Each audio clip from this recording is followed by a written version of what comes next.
Hello mga Mars! Ito nga palang video ko ay araw pa ng Sabado, April 20. Straight nga ang buong isang linggo namin na kami ay nagtinda at hindi kami nag-rest day. Kahit ramdam na namin ni Mister yung sobrang pagod at stress sa trabaho, ay tinitiis talaga namin kasi hinihintay namin yung araw ng Lunes na kami ay magsasara ng 5 araw.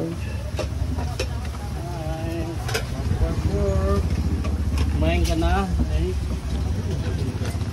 At kadarating lang ni Mister galing ng palengke, ang unang tanong niya kaagad kung kumain na daw yung aming helper. Ganyan po kaming mag-asawa kung paano namin inaalagaan sa pagkain yung aming mga helper. Hindi namin hinahayaan na sila ay nalilipasan ng gutom. Kung nagkataon man na hindi makakain dahil sa sobrang dami na bumibili, ang lagi naming sinasabi sa kanila na gawan nila ng paraan na maisingit ang pagkain. Sa pagkain naman ay kahit ano ay pwede nilang ulamin o kainin kung ano yung nagustuhan nilang pagkain. Ganyan namin pinapahalagahan yung aming mga helper. At sa araw na ito ng Sabado ay marami kaming tanggap na pa-order na kakanin. At sa araw na ito ay meron kaming biglaan na malaking pa-order. Nagbayad si customer ng 10:00 ng umaga at kailangan niya yung pagkain 4:00 pa ng hapon. Nung magbayad ang customer ay kararating lang ni Mister galing ng palengke, kaya nang makapagbayad yung customer through online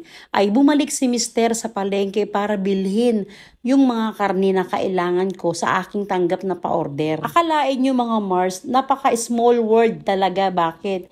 Kasi itong customer ko, siya yung may-ari ng salon kung saan nagpagawa kami ng anak ko ng eyelashes at saka ng manicure at pedicure. Sabi kasi nung staff na gumawa sa amin na sasabihin niya raw sa may-ari nitong salon na dito mag-order kay Tatas Food Shop. At hindi mo nga akalain mga Mars, nang siya ay mag-order, nalaman niya na nakapag-order na pala siya sa amin nung buwan ng December. At natuwa at napasabi yung customer na napaka-small world, di ba? Kahit napakarami ng order ni customer ay ginawan ko talaga ito ng paraan na umabot doon sa oras na kailangan ni customer ng 4:00 ng hapon. Pero mga Mars, sa dami nga ay hindi kinaya ng powers ko dahil ako lang ang tagaluto at taga-prepare, taga-timpla. Halimbawa na lang sa lumpiang Shanghai, si customer ay merong order na 2 set ng lumpiang Shanghai. Bali 200 pieces po iyon. At mabuti na lang talaga nandito yung aking 2 anak na babae. Pagkatapos kong ma-prepare yung mga sangkap na kailangan ko sa giniling at maluto ko yung giniling at natimplahan na,